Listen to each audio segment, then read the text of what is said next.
to welcome you all to the first selection of our Freedom School 4.0 that will feature Dr. Vincent Willis, who will do a presentation called Fighting the Collective Good, Black Youth, Educational Equality, and Inclusive Democracy. I am Maurice Hopson, and I will be the moderator for tonight. First and foremost, I'd like to say this. It's a pleasure to be on this panel with my friend and brother, Dr. Vincent Willis, who is an interdisciplinary scholar with expertise on democracy and public education, youth activism, and social movements that examines the relationship between social problems and social change. Tonight, we will discuss this new manuscript titled Audacious Agitation, Black Youth and the Uncompromising Commitment to Equal Education Post-Brown. The Arkansas native holds teaching interest revolving around the premise that education must develop human beings who think critically so that they are able to be and to create a more equitable society. As a personal point of privilege, I would like to just give you a little bit of backdrop about my relationship with Dr. Willis. Vincent Willis and I are actually really good friends. We've been together for marriages. We've been together for the birth of our children, death of our parents and grandparents. He's an all-around good brother. But one of the things that should always be noted about him is his commitment to folks. I remember, I'm particularly proud of this book, Audacious Agitation. I remember us being in Washington, D.C. a couple of years ago, sitting on a bus going between the National Museum of African American History and Culture and the hotel, and me texting him different titles for his book. And so I'm glad to see this book coming to full fruition. We were a part of a writing group where we worked with each other. So with that being said, welcome to the Freedom Schools, Dr. Willis. I appreciate you, Dr. Hopson. You are absolutely correct. I believe, I think you're a little humble. I think you helped me craft 85% of the title. I think I might have added a of and an after or something like that, but I think most of that title is definitely Dr. Hopson's to take credit for again. So, but you are correct, brother, man. I always appreciate the friendship. You are absolutely right, man. It goes beyond, our academic interests. And so I respect you not only as an academic, big brother as an academic, but also the man you are, the father you are, the husband you are, just the all-around person you are. Also would be remiss to, she's not on screen, but Dr. Barnett, Dr. Lakita Barnett is the invitation. So I gotta give love to my homegirl from back in the day. We met. It's interesting. I just now realized it's ironic. I met you and Kita in California at different times. I met you at a conference, and Kita and I actually met at UCLA at a summer program. And that was, we were in our early 20s, at that time. And Kita, same, hell of an academic, but also a great mother, wife, person, so I respect, man, this conversation. So I appreciate the invitation. I always say this, my grandmother, you talked about losing people. My grandmother passed recently, and she always used to say, you should be humble when people invite you somewhere, because they don't have to invite you. And so I say this with the utmost humility, that I appreciate, the invitation, and I don't assume that I should be sitting at this in this chair. And so if you hear a little background noise, I apologize. My wife and I both have meetings going on at the same time, and my children is running around here. So this is just the life of the virtual world. But so we're gonna try to kick this flavor the way we best know how, and we'll move on. And so, as Dr. Hopson said, the framing of this talk is fighting for the collective good, Black youth educational equality, and inclusive democracy.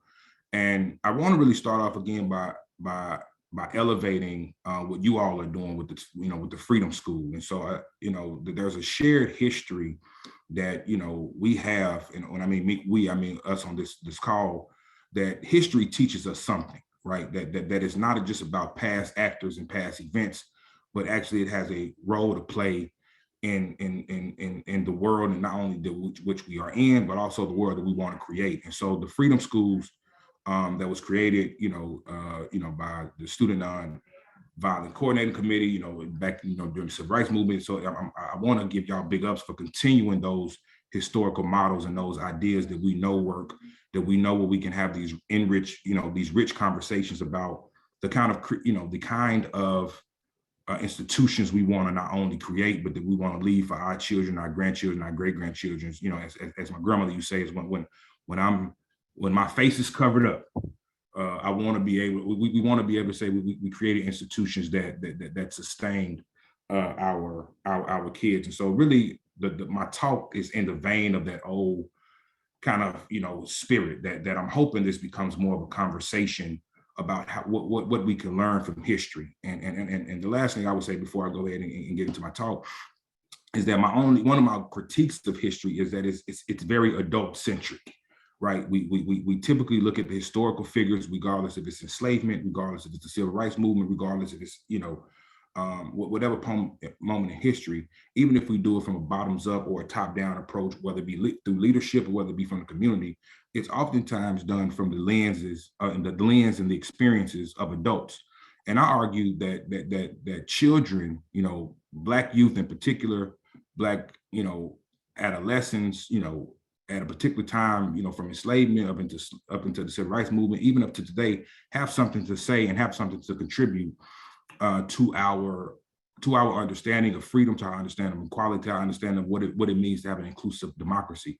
And so again, if you're one of those individuals that checks out during these virtual talks, I completely understand. But remember that you heard something. If you don't remember anything else I say from here on out, remember that my sole argument of my work is that young people have a role to play in us fighting for equality. And so I springboard from that with the talk. And so again, I would just continue the conversation. If you have any questions or concerns, if I need to elaborate on something, feel free. And I really, again, I want to reiterate this. I really hope this turns into more of a conversation than just me talking and us ending that way.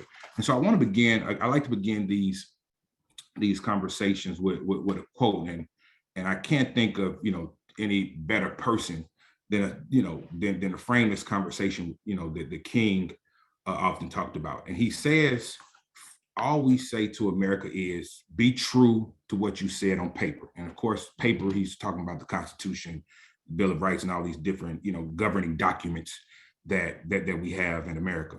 Somewhere I read of freedom, somewhere I read of the freedom of assembly, somewhere I read of the freedom of speech, somewhere I read of the freedom of the press. Somewhere I read that the greatness of America is the right to protest for right?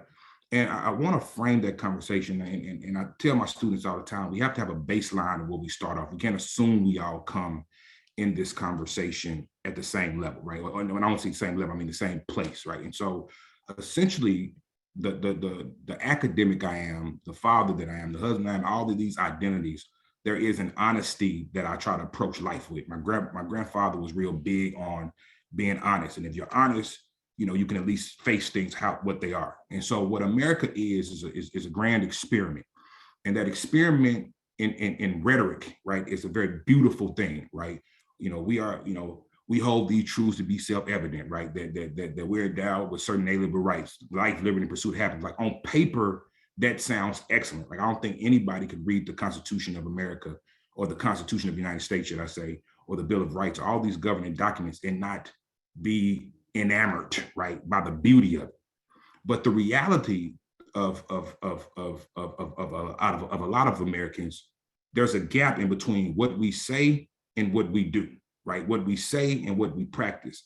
And that gap, I argue, is the tension, is the struggle in which Black folks have been a part of since, whether you want to, start at 1619 or whether you want to start at 1776, regardless of what date you want to pick, that gap exists, right? And so I fall in the corner of Professor Hannah Jones, because irregardless of where you want to have this time frame, there is a gap, right? And that gap is about how do we, from a marginalized community, create a space where that gap is no longer, right? And so the long freedom struggle, I would argue, is really about how Black people, whether it be Black women, whether it be Black men, whether it be Black children, whether it be Black binary people, regardless of where you are on that Black spectrum, how have the freedom fighters, how have those who have fought for social justice, tried to close that gap, bringing America along, kicking and screaming. And so part of my research is really being honest about that gap, right? So starting at that space, that we have to acknowledge that what we say we are does not align with our practices, right? And that's not a liberal stance, that's not a conservative stance. These are just historical facts. That's who we are, right? And Maurice is always using football examples, and so I think that's that's a kind of I think a great way to talk about it. Is like, if you're not blocking, you're not blocking, right? That's just what it is. It's not a coach don't like me, right? Or this, that, your man is beating you. That's what it is. And so there is an honest conversation. There's an honest approach that audacious agitation, comes with, that we have a gap, as King says, and what we're asking, or what we're consistently demanding, is that gap be aligned. And so one of the ways that we have to start thinking about the gap, and I come in as an educational historian, and so most of this conversation will be looked at from the lens of the educational sector.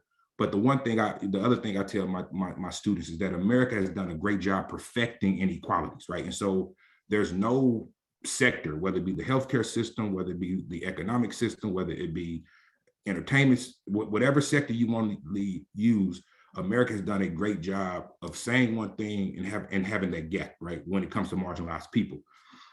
The problem with this, though, and I'm going to kind of move along, because again, I want to get to the conversation. The problem with this, though, is that we typically try to paint ourselves as always moving forward, right, or always moving along a linear trail towards progress.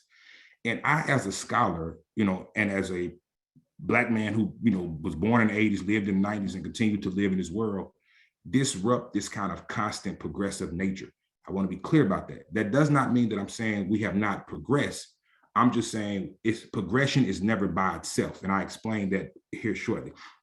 So the way that they want you to believe how education went, they want you to believe, well, once we were segregated, and then Brown said the segregation was unequal, and then you got more Black folks having opportunity, right?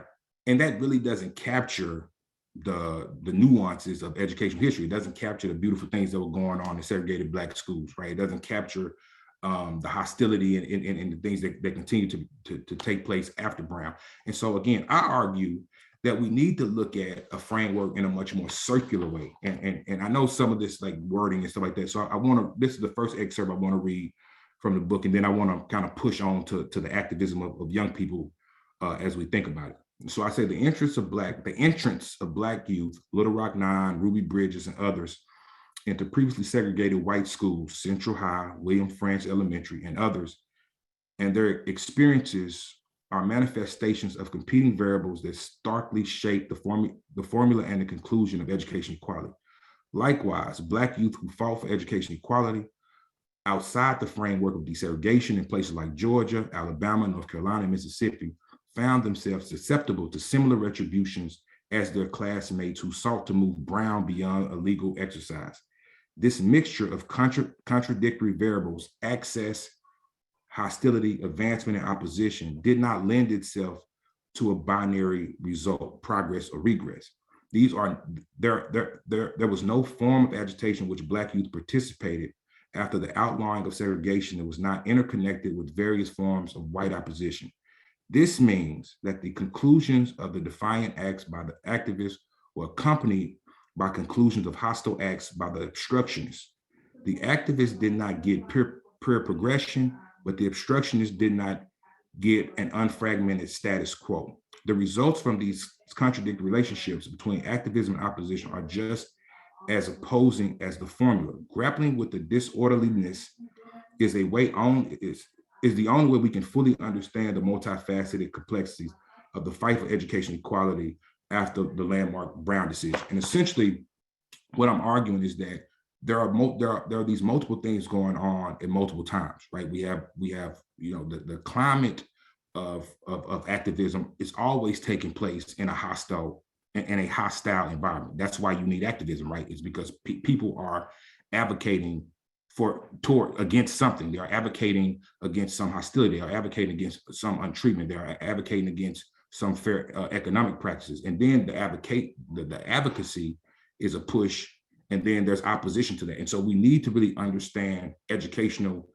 equality within a circular place, right? That it's a never-ending fight. It's more cyclical than it is linear. And so what I'm arguing, what I'm hoping is that we have a better understanding of how we can really think about education equality. And so let me just make sure that I'm on time, because I don't want to belabor the theoretical framework too much. But I do want to say that theory is not just an academic exercise, right? That the frameworks are not academic exercises, similar to what the Freedom School is doing. We're using something in history, or we're using something to kind of to frame a conversation, to understand it more. And so in the next few minutes that I have before I open it up, I want to kind of get to the hostile climate that Black youth activism is taking place in. And so one of the places that I looked at, for those who are not familiar with Georgia, so, you know, most of us are familiar with Atlanta, but southwest of Atlanta is a smaller city called Albany, Georgia. And within Albany, Georgia, there's these small cities, Americus, Tifton, and Moultrie, that's surrounding Albany, you know, about 30, 40 minutes, you know, in different directions. So Tifton, Americus, and Moultrie are the three case studies that I use to discuss youth activism.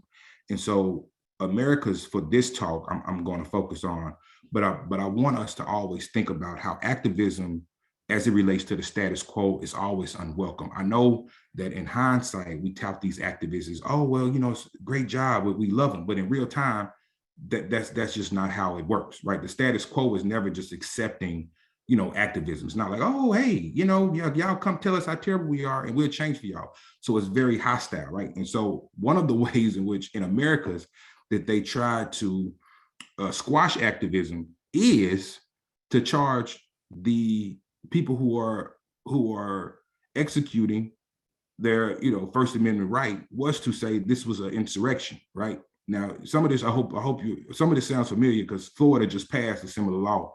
And this was, I'm talking about in the 60s, but Florida just did something like this. And I think some other states did this as well. So any Floridians on the call, I hope that there's some connections. So Blacks growing up in Americas was all too familiar with overt forms of opposition. They became much more familiar with white opposition, with white opposition, the more they pushed for alternative ways to live. Sam Mahone, a native of Americas and member of SNCC, the Student Nonviolent Coordinating Committee, recalled the savagery adopted by whites to oppress any movement towards equality. Charging young protesters with sedition was one of the tools local officials used to quell any social movements in Americas. Ironically, this propelled the town into national significance because of the implication the case had on the civil rights movement. And it increased the participation of those involved in the movement. And on an October 1963 article in the Washington Post reported that four demonstrators arrested in Americas, John Perdue, who I think, if I'm not, I'm gonna say he just passed, if I'm not, I think John Perdue just recently passed. Zev Alonia, Ralph Allen, and Don Harris faced insurrection charges, which carried a maximum death penalty upon conviction. The article began by noting that a Georgia prosecutor said yesterday that he had changed his mind and would prosecute 4 civil rights demonstrators on charges of inciting an insurrection, and quoted him saying that, quote, the basic reason for bringing these charges was to deny the defendants bond. It is important to note that the prosecutor was unaware of the possible severity of the penalty, such as the charges, but nevertheless, when he became aware of it, he did not change them. The prosecutors was primarily concerned with how to keep the leaders of the movement in jail. So he reportedly poured through the law books to find a strong enough law to keep the young men out of circulation. What began as an arrest for participation in a demonstration in 1962 turned into the death penalty case by 63. And so again, as we move towards the understanding of how activism is unwelcome, this is where I hope the crux of the conversation goes about. How then do we understand what inclusive democracy is, and who should we then listen to, right? If we understand that there's a climate within if there's a context within the American system, right, that is unwelcoming to people fighting against the status quo, right?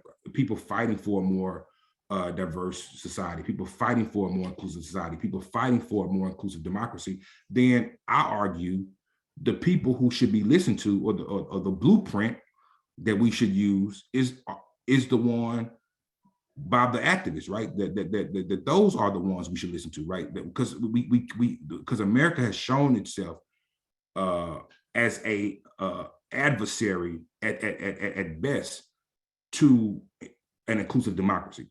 And so what we learn from one of the examples, right? One of the ways in which we understand inclusive democracy, one is really looking at, and I believe this wholeheartedly, is looking at the pure ideas of those who really want to see people treated as human beings, right? And at the crux of the America's movement is really the fight to be seen, the fight to be recognized as a full-class citizen. As King stated, nothing more, nothing less. They wanted America to truly be as good on paper, I mean, as good in real life as it say it was on paper. And so I'm going to read one last excerpt from the actual movement to really get to how, what students thought about joining the fight. And say, this is, so I'm reading most of this from chapter 3. And then again, I wrap up, and hopefully again, we can have a conversation about components of, this road mapping and what we can use to history and some of these common themes that I've seen, circulate throughout the process, right? The inhumane treatment experienced by those who pushed for an alternative was not abstract. It was real and often personal. Black students in Americas decided to join the movement because they had relatives and or friends in situations that disregarded their humanity or had experienced second-class treatment themselves. Many of them joined the movement because they were persuaded by a sibling or a peer. Seeing a sibling treated inhumanely was extremely difficult. Such was the case for Lorena Sabbs, who followed her siblings into the movement. She remembered how she and others responded to their classmates and siblings being locked up. And quote, she said, "We had protested all summer long. And of course, most of the people who were locked up during the time were students. My own brother had been in jail, maybe 2 months under deplorable circumstances. So when school started to open, we campaigned to parents. We did everything, saying if all of our classmates can't go back to school, then nobody was going back to school." End quote. Undoubtedly, the decision to stay out of school was personal. The constant proximity with white opposition left little room for detachment. Black youth knew intimately about their guardians' disenfranchisement and what occurred to those who attempted to change that reality. This personalization drew them to the movement. In Americas, the overlapping of these various forms of personal mistreatment ignited a movement. Mistreatment was the primary reason students petitioned parents to keep their children out of school in 1963. The strategy employed by youth along with the SNCC appeared to be ineffective initially because only 32 people stay out of class the first day. A tweak, however, in the strategy increased the number of Black youth participating, which would eventually change the effectiveness of the movement. Instead of concentrating on parents, Black youth who had been jailed and released became the most effective recruiters of other youth. White officials' tactic of releasing some youth from jail appears to have been aimed at quelling the school boycott. However, freeing those students became the primary reason the boycott increased. And so what students students would get out of jail, instead of just going back to school, they would then go in and recruit other students. And again, at the center of this movement, at the center of the fight, was the push for them to be recognized. So, to be recognized as human beings, right? To be treated fairly. And so these are pictures in real time from the Americans movement that you see, young people, as young as 7, 8 years old up until early 20th, early 20s and things like that. Of course, you see some adults in there as well. And so what I would argue is same thing that the same thing that freedom schools were situated on, the same thing that that a number of movements were situated on is the glue of social movements, is that the belief of these marginalized individuals to be treated as human beings, right? There are a number of scholars who talk about these kind of historical models where Black teachers often talked about you can't teach what you don't love, right? You can't be effective if there's no relationship. And Black students took that. They understood the relationship that it took, the relationship with one's humanity, right? That I have to respect Mo to treat Mo as a human being. I have to believe Mo is a human being. And once I believe Mo is a human being, if I believe Maurice is a human being, I'm sorry, Dr. Hopson, then it's almost impossible for me to disenfranchise Mo. It's almost impossible for me to economically exploit him. It's almost impossible for me to treat him as a second-class citizen. It's almost impossible for me to put him in degraded schools that I know he won't be able to reach his highest potential. And at the crux of the Americas movement is a formula that I argue, a glue that I would say that will allow us to continue to think about institutional building in a way that marginalized students can understand that your humanity should never be in question. That when you walk up into a building, an educational building, an economic building, any sector, that you should be able to enter as a full human being. And I end with what I think Patrice Cutler says it best in her memoir.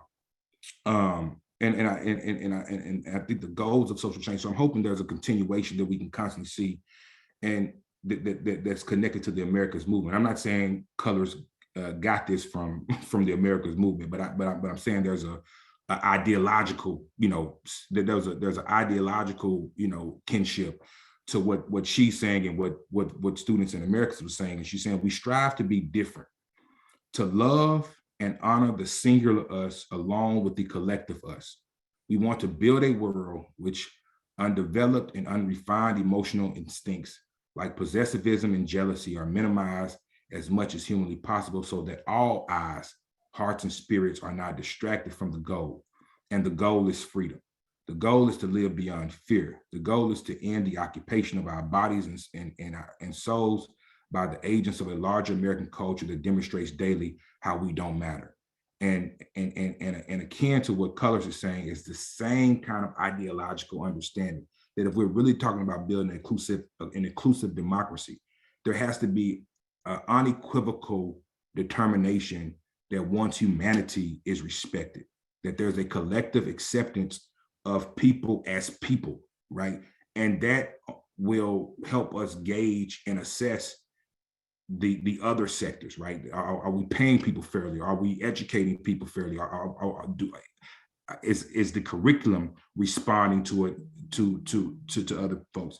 And so I will end with that. And again, I hope that we can continue this conversation not only beyond today, but as we continue to think about institutions that are inclusive and that value Black bodies. And so with that, I hand it back over to Dr. Hopson, and I appreciate the invite.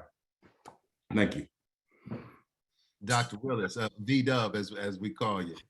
Thank you so much for that presentation. And I just want to, again, I want to publicly, acknowledge you writing this book. Like I said, I've seen it take place over the years. I want to bring up something. I'm going to start the questions and then I'll open the floor for Q&A from the audience. Several years ago, you and I were out. I think we were watching football. There may have been some libations taking place or something like that. It definitely was some libations. And the funny thing about what it is that we do is that we'll talk about sports and then we'll talk about history all at the same time. So it's always intermingled. And I remember making the statement to you saying, well, when the Albany movement failed, it was Birmingham that they then went to, and the children of Birmingham marched. And you looked at me, you says, Mo, I want to challenge you. You said the Albany movement didn't fail. You have adequately demonstrated that in this piece of scholarship. But what you've also done is you've expanded the historiography to not only to not just take the emphasis off the charismatic male leader as in an I.E. King, but you're bringing it back down to the, not to say the least of these, but to the most vibrant and vulnerable children. Can you speak to the expansion of historiography or the literature in terms of what this is going to mean for the field as it moves forward? Yeah, I think that I do remember that, and it's definitely with some libations of you and I were together. So let's not pretend. But to be honest, Mo, I accepted that historiography of Albany not being as effective for the longest, and I want to publicly thank Brother Charles Sherrod. I don't know if a lot of people on the call know him, but Charles Sherrod is very instrumental in Albany, very instrumental. He was a member of SNCC. He was, down, hands-on, and in the Albany movement. And, so some of y'all may know Charles Sherrod by knowing his wife, Ms. Shirley Sherrod, who she worked under the Obama administration. Somebody thought they had her in some stuff, and, so it was a big thing. So if you remember Ms. Shirley Sherrod, that's her. She is married to Charles Sherrod. And, so I hope I give you some proximity to who they are. So anyway, thanks to Brother Mikasa Dada, who connected me to a lot of folks down there. For those who don't know, Willie Ricks, aka Mikasa Dada, who connected me to a lot of folks down in Albany. And I set up. So Brother Charles Sherrod and I met at a KFC off of somewhere in Albany. And so we were talking about the Albany movement, and then as we got to the end, he was like, so I asked him, about this. So what are your thoughts about this kind of narrative that King failed in Albany? That's why he went to Atlanta and blah blah blah blah. And Brother Charles Rye was like, man, come here, let me take you. So he said, follow me. So he got in his car and we go down to this, it was plantation, right? So he talked about the settlement that still, still today. And so he was like, it's no other movement, right, in the civil rights that got all this land. Like, we got this land, and so I want to be clear. I don't take credit for the expansion of this historiography. That was somebody who was on the ground, who said, and that's. But to answer your question directly, it made me really think about certain things I had accepted, right? Certain things, and I think it's important for scholars to do that. And Auntie, I'm sorry about the call, Auntie. Dr. Siddle Walker always, I was trained to think, much more, I was trained to think, about history as a continuing conversation, right? It's always been added to. So there are certain things that, that we accept as historical fact that has a little nuance to it, right? And the Albany movement, and on some level, I understood why people said Albany movement failed, because it wasn't a long movement. There was no legislation, to your point, that came out of Albany and all these things. But SNCC remained in Albany, right? SCLC didn't remain in Albany. But one of the chapters in my book, in Tifton, Walter Dykes talk about how he created a youth SCLC movement. Now you probably would never find this in their archives, right? That SCLC had a youth chapter, but he created a youth chapter after going to see King. I believe it was in either Macon or Savannah or something like that, right? And so I understood that the remnants of King remained in Southwest Georgia, even when he left, because most of the people, Juanita Wilson, who was another person who I interviewed, her father was a minister, one of the known ministers, and I talked about Lorena Sabb. Her father was also, part of this, known group, this kind of Black community, who really talked about how King would come. And so a lot of this stuff, man, King had a reach that I think we sometimes ignore, because when he leaves, we think King leaves, and that's not always the case. And so that's the thing, that I've always tried to remember, is writing this book, that you are absolutely correct about Albany not being, as effective, if we're looking at it through the eyes of King. But I think Albany was very effective as it relates to the youth movement that sprang up in the early 60s. I mean, you're talking about these young folks. This is a decade worth of movements, right? This is not just, I'm not talking about like 62. I mean, this like these young folks were active, from like the early 60s to, you're talking about in the late 70s. And even where I stopped in Americas, I stopped in 63, but I mean, I stopped in talking about like the conversation today stopped in 63 about just the protest, but they continued to have, different things, whether it was fighting for public accommodations, to be open to Black people because their tax dollars was going there. I mean, so all of these things kind of, increased and King was nowhere around, but you asked these individuals who inspired you, they would talk about King, they would talk about SNCC, they would talk about SCLC, and they would talk about that. So I think that's kind of how I think about the historiography. We can't just follow the actual footprints of people. We also got to understand that they, and I learned it from my literary people, man, literacy people teach us all the time about the importance of language and how those words stay there, what I mean? And so that's kind of how I think about it. Thank you for that answer. There's a question here. This is the question. Considering your research, what are your thoughts on the current bills in Georgia and other states to discontinue this type of education? How should students use history to fight today for inclusion? I think that's an excellent question. And I think the one thing that I always remind people when we think about, youth activism is not happening in a bubble, right? They are fighting they are fighting and participating in a larger conversation. And so I think if we're going to ask young people to be bold, then adults have to be bold, right? Organizations have to be bold, which is why I want to keep giving shots out to the Freedom Schools. These kind of organizations will, they were used as training grounds for students. We need to think about summer programs for students. If schools have always done what they're doing, right? They ain't teaching no damn critical race theory, no way. They're not teaching Black history, no damn way. So I wouldn't even really spend a lot of time thinking about how you could, move bills. I think one of the things we can do as adults is get Kemp ass out there and put Stacey Abrams in there, and then I think we'll have a better shot at a lot of this stuff.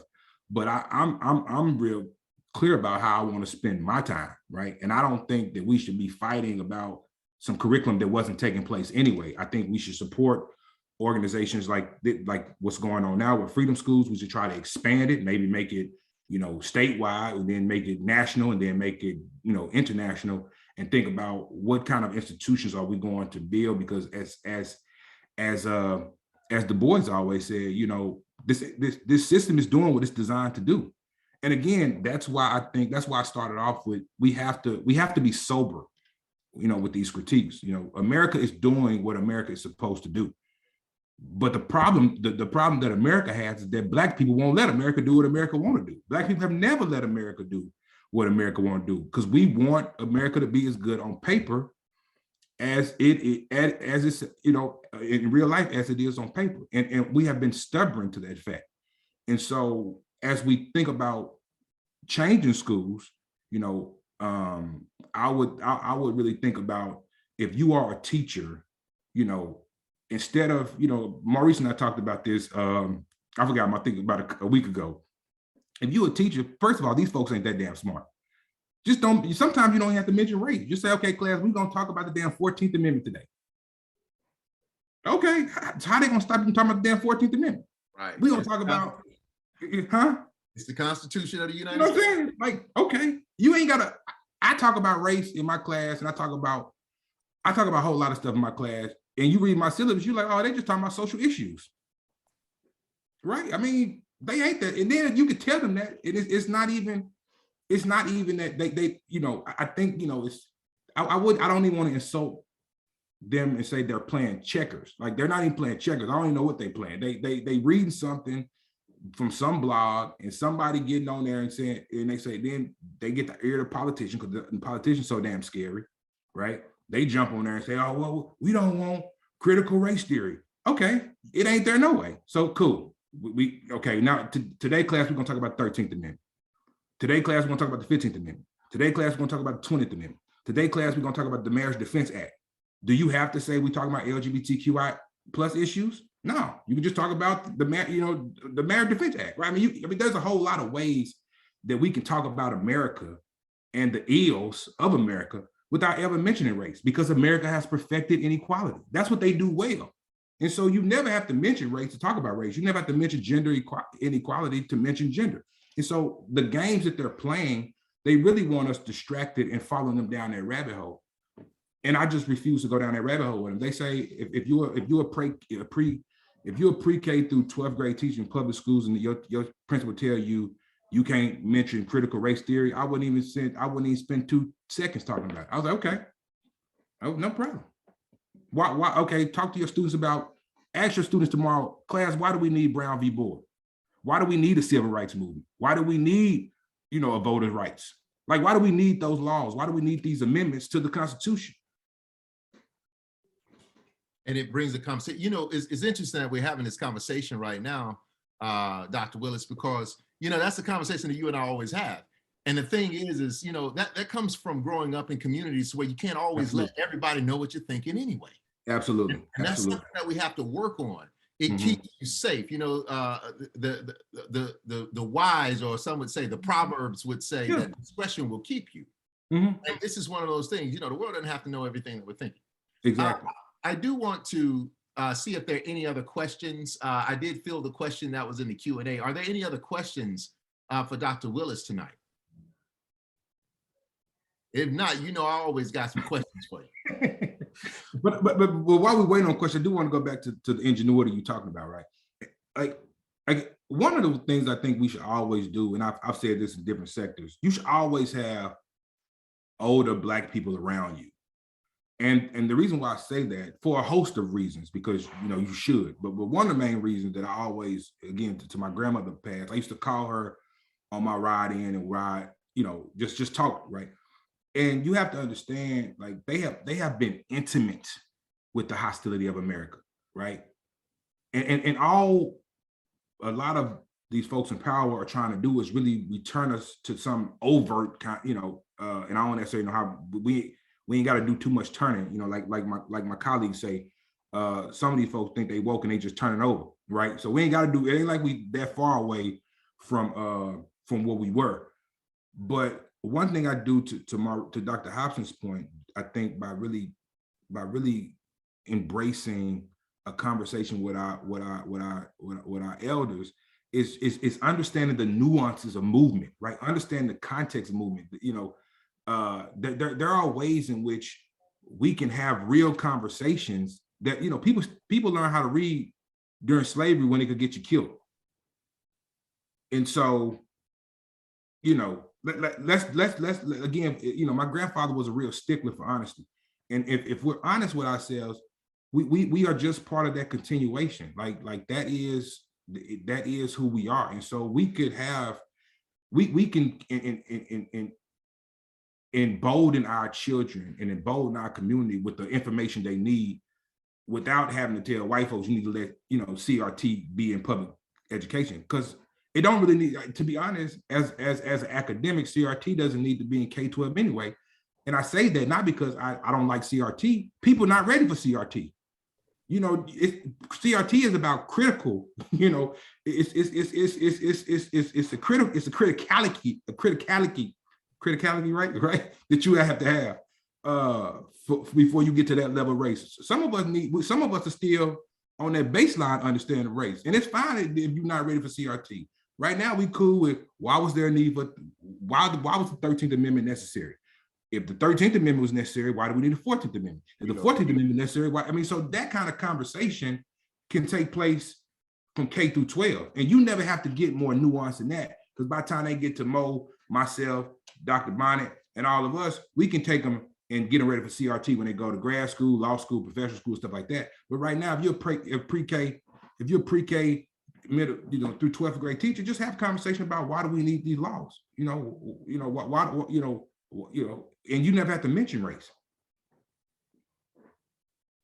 Is there another question coming from the audience? So you get a lot of comments here. One person said the wisdom of our elders needs to be with us. Let me tell you something about our elders. Most recently, several years ago, Ambassador Andrew Young made a statement about Black Lives Matter, and he called me and he says, Maurice, I need to kind of smooth that over. And one of the things I had to do is I had to kind of meet with Black Lives Matter in Atlanta and bring him in. But I had to tell the young people, I was like, listen, he's like 85. He has wisdom. And then I had to look at Ambassador Young and say, well, Ambassador Young, they have energy. So, and what we need is to combine the two. Yeah. When you can combine that, you see something, and you do these particular things. Yeah, I definitely agree with you, man. We definitely need to amplify those intergenerational conversations, because I know they're taking place, but they need to be more amplified, and understanding that the disagreement is always going to take place. Disagreement, happen. A lot of these parents didn't want their damn young kids out, participate in these movements because they understood the danger. And so that tension, and I try to tell young people this too, all tension ain't bad. All correction ain't bad. Like, I mean, we have to, again, we have to nuance this stuff. We have to, there is a relationship, that we have to have. And again, I think that humanity piece is important. If people are recognizing you and thinking you're important and affirming you, then I think start there, and then give them the benefit of the doubt that even when they disagree with you, right, that they have your best interest. And that don't mean y'all will ever have y'all will have a consensus about the approach. But I do think those intergenerational conversations are critical if we're thinking about institutional building away from, outside of, or in addition to, however we, think about it, that's going to affirm, Blackness, or just going to affirm identity, it's going to affirm inclusivity, other than what we, despite what we have. So I'm glad you said that, bro, because that's critically important. Well, I want to pivot and ask you another question. And this is just something to consider.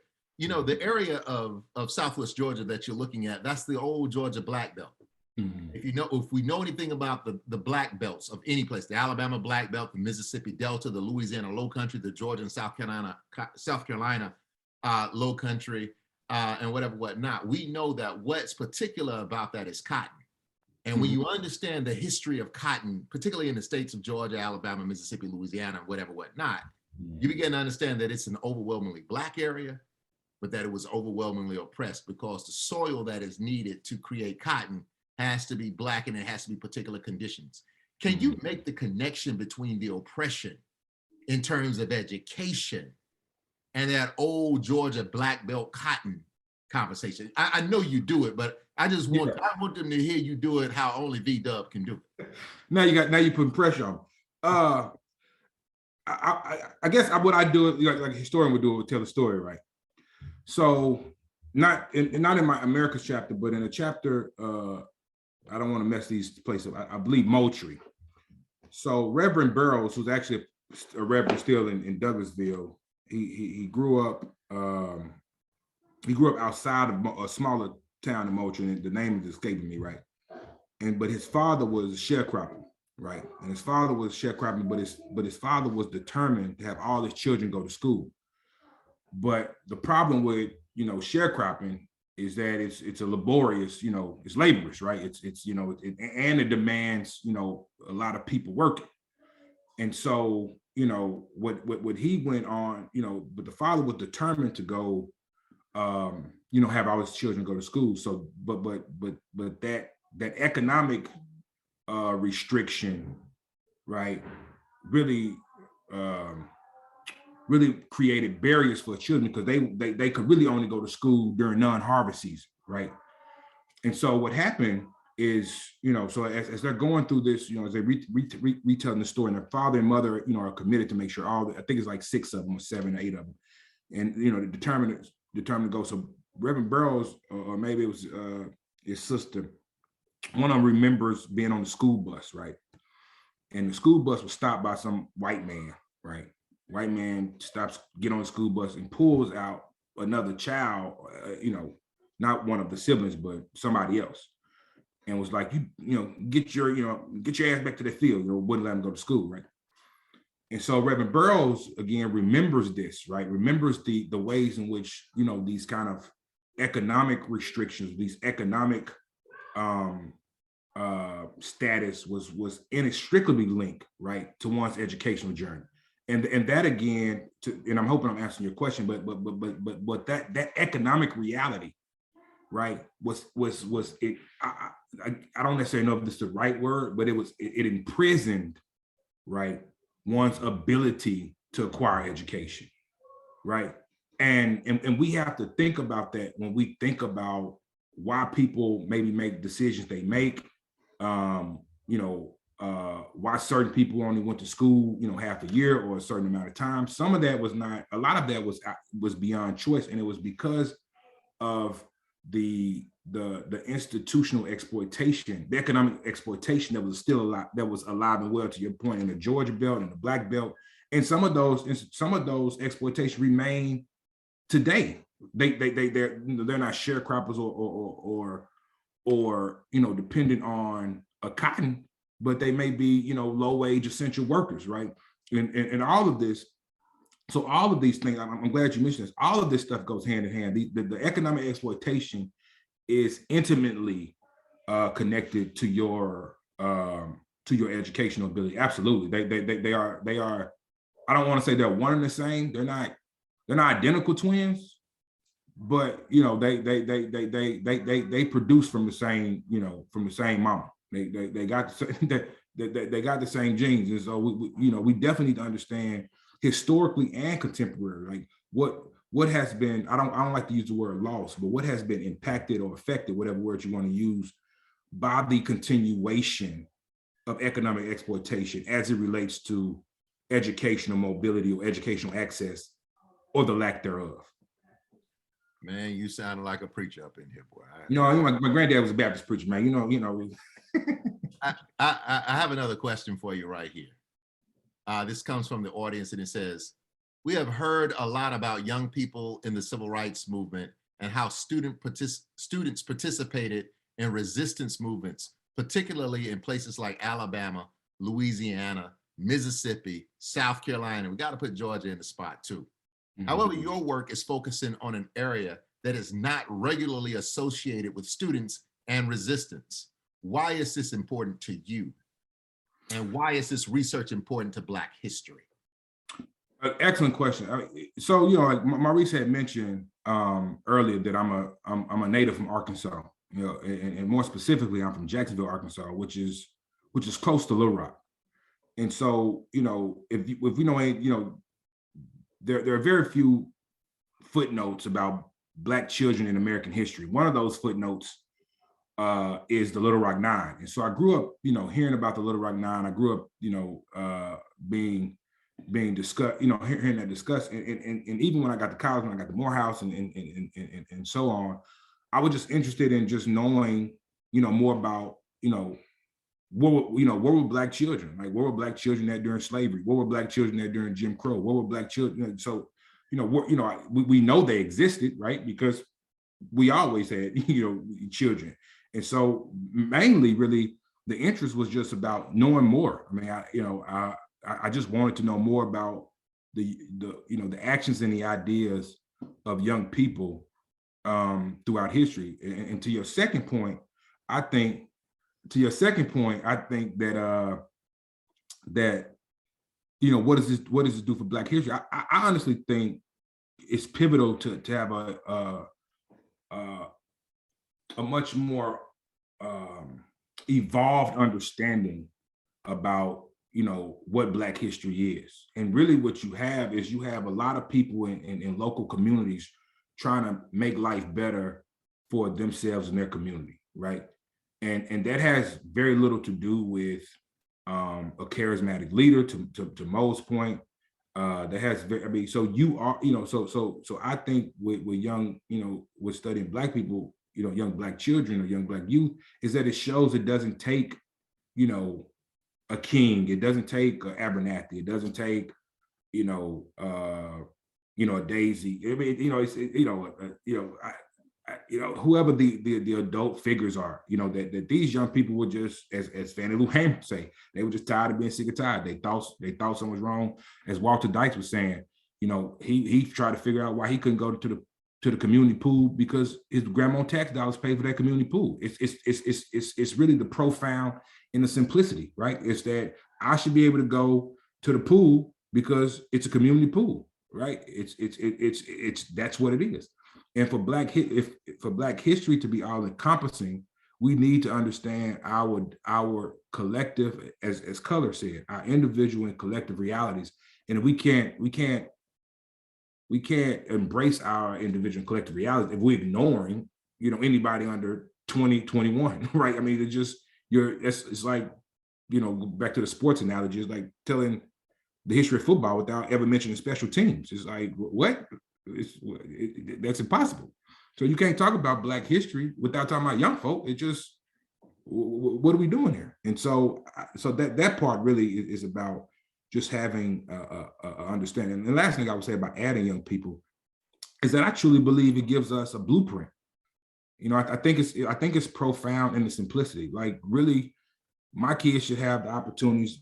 Lil William just popped up in Mo's screen. Lil Williams have the same opportunity, not because they dope, even though they dope. They should have it because they're human. And it doesn't get any simpler than that. And young people reminds us of that. Like, it's not, before we start pontificating, theorizing and getting all smart with it, at the end of the day, my kids should be able to just live life because he's a human being, or they're human beings. William should be able to live life because they're human beings. Breonna Taylor should be able to live life because she was a human being.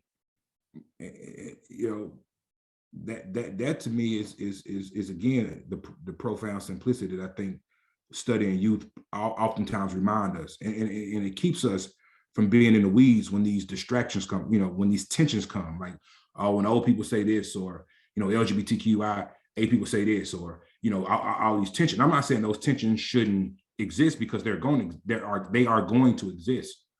But I think the study of young people is like, okay, what is the main thing? And the main thing is, you want to be treated like a human being. Therefore, how do we ensure that you are treated like a human being, regardless of what your identities are? Now, that doesn't mean this is not a colorblind kind of bullshit, because that's not what we're talking about. We're talking about literally appreciating who we are and making sure that people do not violate who you are based on any of your identities as they intersect, or whatever the case may be. So again, so I think that's what Black history should always remember as we think about, freedom. I must say this to you, brother. It's all hands on deck. I'm even getting text messages for questions for you, because former student of mine who was up at the University of Illinois at Urbana-Champaign, first thing said to me, shout out to Morehouse College. So this is absolutely. So Vincent is a very proud Morehouse man, and he's a proud alum of Morehouse College. Absolutely. The question is, are there any direct connections to Albany State and post-secondary involvement in your work? Meaning, like, does this feed into the larger conversations around the colleges, the historical Black colleges in that particular region? Yeah, it's interesting though. In Mikasa, so I'm gonna respond. I'm gonna ask you a question with what Mikasa said. And so Mikasa was saying one of the reasons why SNCC recruited children in Tifton and Moultrie, in Americas in Moultrie, was that because it wasn't, Albany State wasn't there, right? And so sometimes people went to college students because in Atlanta you had the AUC, and in Albany you had Albany State, in Savannah you had Savannah State. But in those smaller towns, they close, right? But they still far enough. Albany State is far enough away from America's Moultrie and Tifton, where there's not necessarily a radius going on, right? This doesn't mean that Albany State is insignificant, right? And so I talked about, again, Albany movement in the first chapter, and how, that movement had ripple effects, right? But I can't, say, that I have data to say that what was going on in Albany State influenced, what was going on in, in Tifton and in Moultrie. But one of the things that Mikasa said is that when they couldn't recruit students from college towns, they then went to high schools and elementaries and middle schools. And so hence the partnership that existed between non-college students in Moultrie, Tifton, and Americas, because that, you didn't have an HBCU there.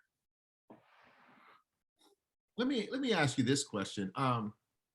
Tell me a surprising story or a surprising thing that you discovered in writing this book. I mean, that's the cool thing about research is discovery. Like you find out something that you had no idea was there.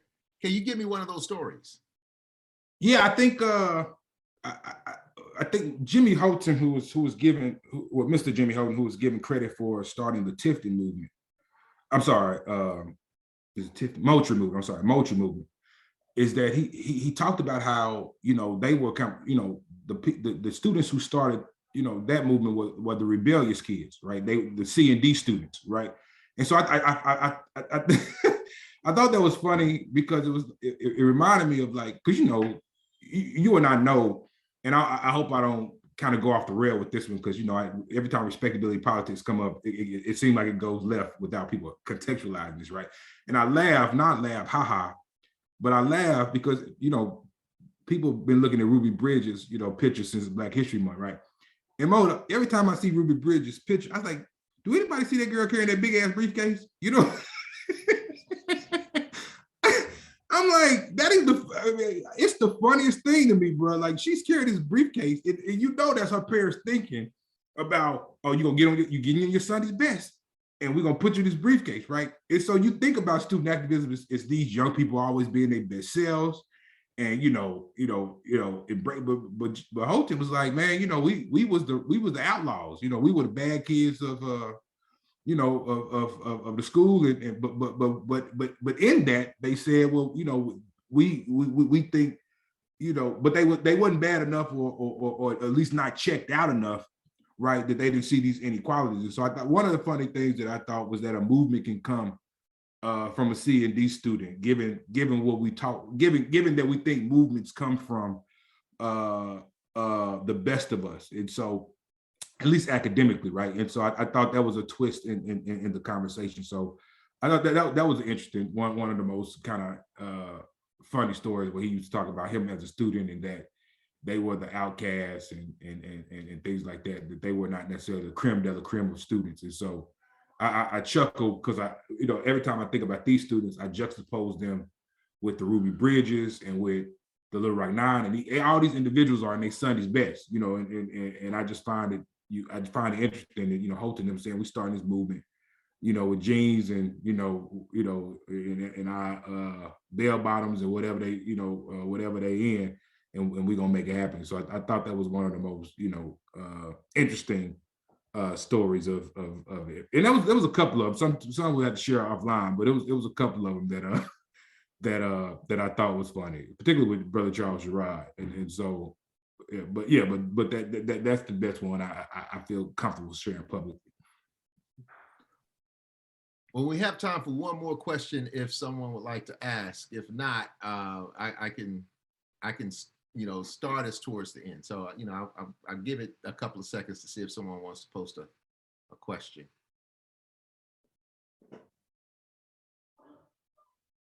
Well, if not, let me do this. First and foremost, and I didn't do this properly in the introduction, the Freedom Schools is a partnership between the Auburn Avenue Research Library on African American History and Culture and the Department of Africana Studies at Georgia State University. We usually have these events every Wednesday from 7:15 until about 8:15, 8:30. Next week, we would like to invite you to check out a presentation titled The Dogwood City Links Incorporated, 40 Years and Counting, the Impact of the Dogwood City, Georgia chapter of the Links Incorporated on the Atlanta community. That presentation will be done by Dr. Laura Sams Haynes. If you have some time, please Google GSU Africana Studies Freedom School, and you can see the 2022 lineup. I mean, we have a very special group that will take place. We will do this February, March, and April. So hey, please come by and enjoy all that we have to offer. A major shout out to Dr. Lakita Barnett Bailey of the Department of Africana Studies, who just a personal privilege, who just won a major grant with the Mellon Foundation. So we're extremely proud. We're always grateful and honored to be in the presence of Brother Morris Gardner, who works with the Auburn Avenue Research Library. And one of the things that Africana Studies really works towards in doing is to maintain partnerships within the Atlanta community and the whole. We want you all to be safe, be well. Not trying to tell you what to do, but wearing masks and saving lives. And it's our hope that we will continue to see you later on in our Freedom Schools. So thank you so much for your time, and you all have a blessed evening. I appreciate you. Thank you, Dr. Willis. No, thank you, man. Thank y'all for having me. I enjoyed it.